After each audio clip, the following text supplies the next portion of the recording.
Hello everybody, it's Rabbit here, back with another Starcraft Broodwar Remastered cast. We were recording a ladder replay between Rain, who is one of, if not the best Protoss player in the world, and he is playing against Hero on Vermeer. So I think this is going to be an absolutely cracking game. Rain is an incredibly good player. Hero, always a regular in the ASL. So two top Korean pros going at it. Lots to look forward to. If you enjoy the videos and if you've enjoyed having me back, please do hit a like on the video. If you haven't subscribed to the channel, please do. Without any further ado, let's get into the action. Alright, so just a regular forward pylon here. We're going to have to see if it's going to be a gateway open or a forge expand based on the fact that the probe is running around already. I think it's going to be a forge. I'm still in two minds as whether or not the forge expand is meta or it isn't meta.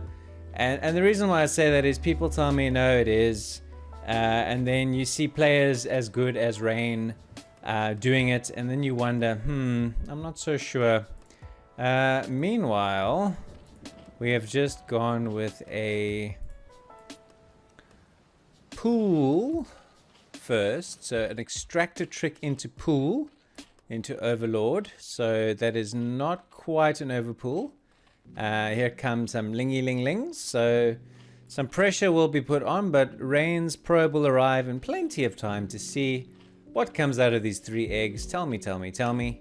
And he'll know exactly what to do. So Hero plays at like incredible speed. And here comes the lings, 4 of them, 2 more coming up. And just a standard response from Rain, just building his 2 cannons. And he should be safe as houses against the incoming ling pressure. No problem at all. Overlord sees them warping in. Probably just going to see the lings chilling here. It's always questionable the benefit to Zerg, doing this opening. The cannons are going to complete on time. The placement's also pretty good. Difficult to get up this ramp. Down goes the Nexus. And all in all, pretty good start from Protoss here. Probably needs to make some running now as Zerg. Does have his 3rd hatch coming. So the bonus that he does get as Zerg is he's got 6 lings on the map, right? So you probably need at least 2 zealots before you can do anything. And therefore, look at the APM on these guys, man. They've got it to burn. Now he's got a probe to chase, and he's got to do some juking and some jiving and some ducking and some diving. But he wants to get the probe out, and he does, because he wants to scout the 3rd base location. And if his probe control is good enough, he wants to scout if there is going to be a... Is this hatchery ahead of this one? Yeah, he built his 2nd hatchery here, not here. That's interesting. A little bit confusing. So he wants to try and say, hang on, but where are all of your hatcheries? And when or if are we going to see a lair or hatchery? So that's the information that Rain is after with the scouting probe. If he can't get the info, his sort of fallback position is to send a zealot. So when the zealot pops out, it will be interesting to see where he sends him. I must be careful clicking on eggs. Apparently eggs can like kill the game. Cybernetic score incoming. Zealot incoming. I don't know why he keeps looking here. I think that might just be a pathing thing on Broodwar. But he's going to get cut off here and lose that probe. So now this zealot's going to have to face 6 lings, and that's just not enough. So he stops the zealot. Another one is on the way. Taking a 2nd gas. So this looks like this is going to be a pretty standard play from Rain. In other words, bringing in probably some Corsairs into the equation. He has the gas, but I don't see a Stargate. So that's interesting. He's building the Stargate in the natural to try and hide it from the Overlord. You can see the Overlord started to move away anyway, so he kind of made up his own mind. Pylons being made. Does have the 2 zealots now, which is enough to fight 6 lings, which is going to force probably a few more lings out of Zerg. We see them here. I don't think he's going to get into the main either, so the Corsair is probably going to have to be the unit that confirms the tech tree. Also, he's like, where is your 3rd hatchery? It's not here. It must be here. Like, I think by process of elimination, Rain probably figures where it is. Decent little bit of stutter step micro, and the skirmish here is probably going to end with... Oh man, the Zealot has got so few hit points. Does get finished off. Another Zealot finds his way into the third. Hi, how are you? Okay, so I know exactly where you are now. That's cool. Let's have a look. So a little bit more pressure. Stops the mining here for a while. But that Zealot's days are numbered. He's already yellow. A couple of links get in there and just about finish him off. And another Zealot is heading out onto the map. I don't know if this is a little bit of an overextension from Rain.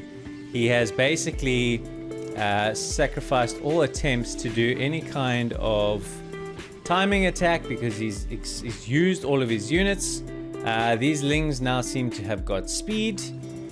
He's got nothing protecting him here except 2 cannons. In comes the Corsair to confirm, okay, hi, you've got 2 idle drones, 3 idle drones, you've got a Spire, and you've got eggs. I think this is very, very close as to whether he gets this Overlord before his Corsair dies, and he really can't afford to be losing any Corsairs based on the number of Zealots he sacrificed so far. Where's the Scourge? Where's the Scourge? There's the Scourge. Scourge pops out and goes the other way, and then oop, jukin', jivin', divin', ribin', vibin'. Let's go. So flies over it, sees the incoming hatchery, sees another hatchery. So there is plenty of macro power being built up here by Hero. Not the most cheesiest of Zerg, does tend to play a pretty macro-centric style. Has walled in here, does have another Corsair.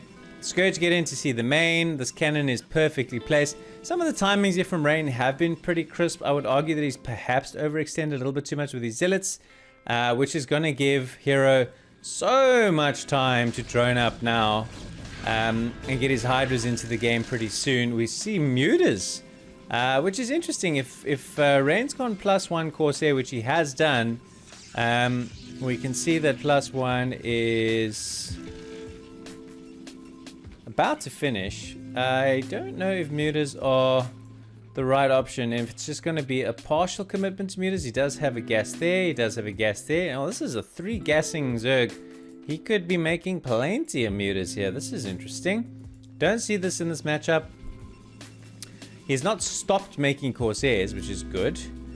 Looks like he's built this little trap here so that he can do the grouping, which is what you normally do. Oh, DT sneaks in here. Totally well, he's detected, but very, very slow reactions. He has died, and I didn't see how many drone kills he got there. I think it was 5, because he had 38 drones at the time. That was beautifully snuck in there. Nobody really saw that coming. So yes, you have Mutas, and yes, they can fly across and tidy it up, but not without significant damage. So Hydroden and Sunken go down. And here comes, wow, so many Scourge. This is going to be very hard to deal with. There's only a couple of cannons here, and he's got 8 or 7. He's got 7 Corsairs in total, but there is so much Scourge. It looks like he's going to move out into the open of the map, which is not really what you want to do here. The Scourge could well catch, but the cannons are going to be the safe retreating zone. Now, it's going to be very, very interesting to see how Rain combines the utilization of his Zealots with these Corsairs. Look at this nice, beautiful blue that these thrusters make. I think a couple of shots, but these are all still, oh my god. I mean, Scourge must just be the most infuriating unit in this game. No Corsairs died. Here come a couple of Hydras now to protect the Overlords. Kind of makes you wonder why Zergs do this. There's only one Sunken here to protect this. A DT now would be absolutely gorgeous. He does not have one. He's going High Templar behind this. No more Overlords for the Corsairs to harass. It just seems to be Zealots. A pretty good drilling though from Hero. He obviously would have dealt with this many times. So the numbers here are being thinned out. Some reinforcing Hydras being sent from the natural to tidy this up. Pretty good damage though. And oh my god, the Overlord massacre. He's down to 64 of 30 supplies. So obviously the Overlords here were not able to be protected against what has become a pretty scary flock of 6 Corsairs. So he lost 1 Corsair to a whole heap of Scourge. And that's probably why we just don't see this happen. So clearing a road now for his Dragoons to get out. Making yet more Corsairs. I think his total allotment of Corsairs in this match must be something like 9. It's a lot. Here we go. We'll see exactly what it is. So 8 Corsairs heading out onto the map.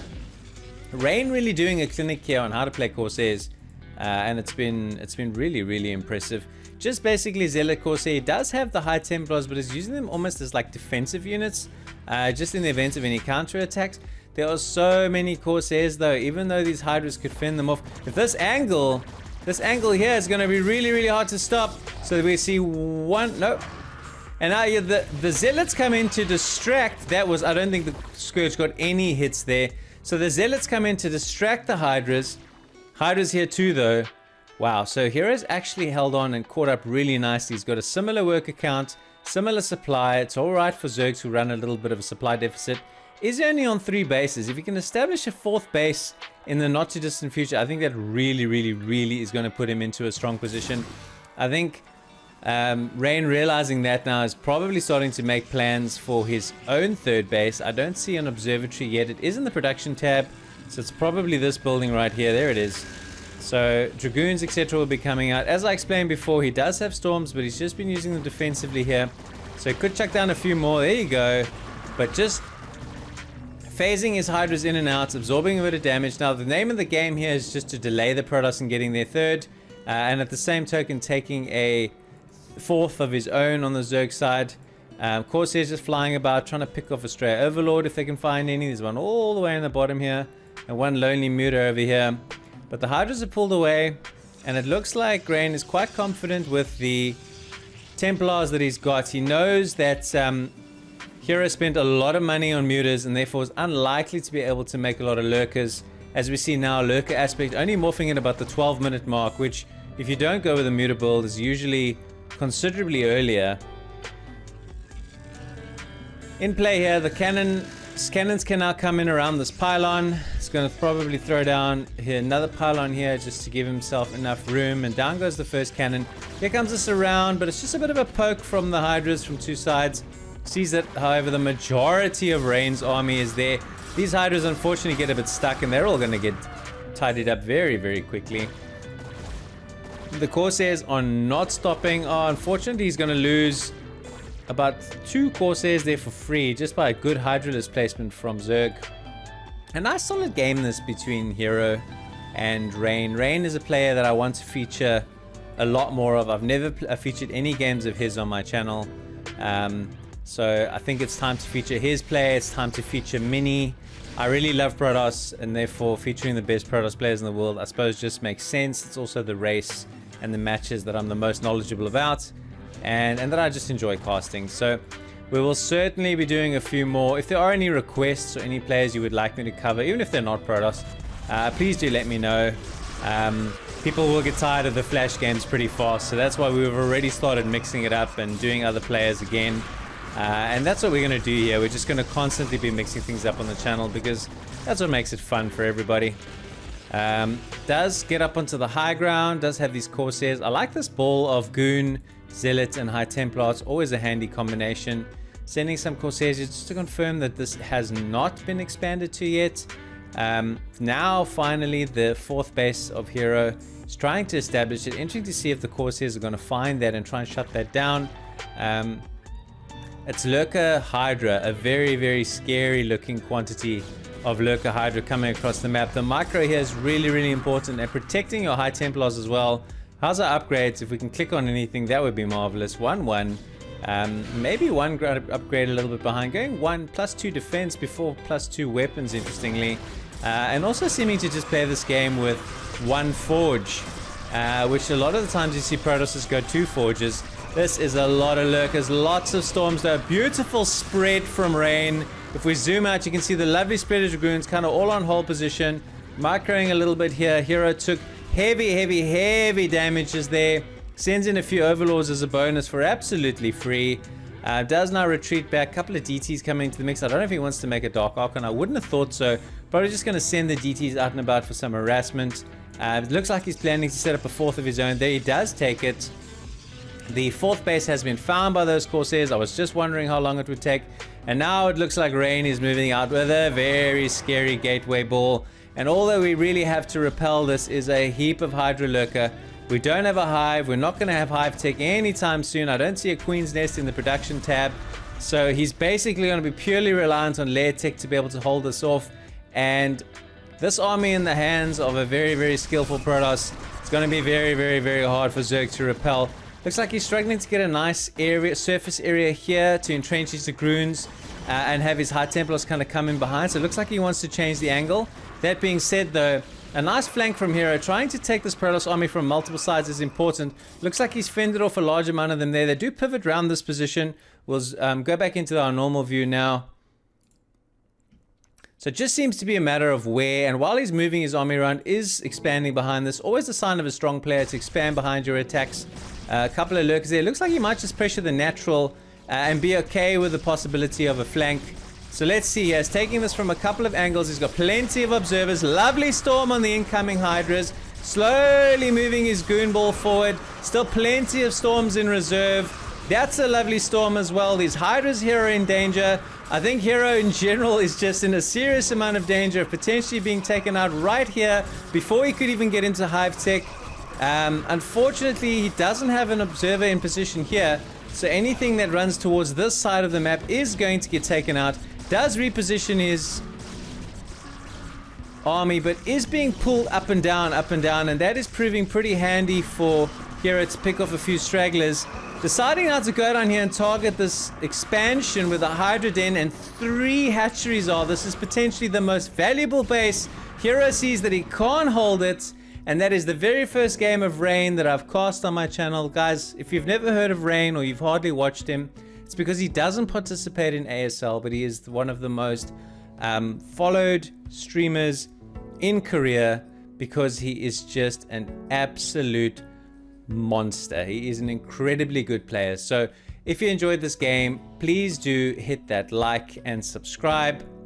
It's not very often that you see a Forge Fast Expand build from a Protoss, but it was a really well executed. He managed to build a Corsair ball that did severe amounts of damage and gave him heaps of scouting information. Always questionable from a Zerg point of view whether going mutas or opening mutas in this matchup is even viable. It didn't seem to be, but also it really delayed his lurker tech, and it really delayed his hive tech to the point where we never saw it. But this was a pretty fun game. Let me know in the comments if you enjoyed watching Rain, if you want to see more of Rain or any other favorites that you would like to see. Until next time, I'm Rabbit Roo. Take it easy.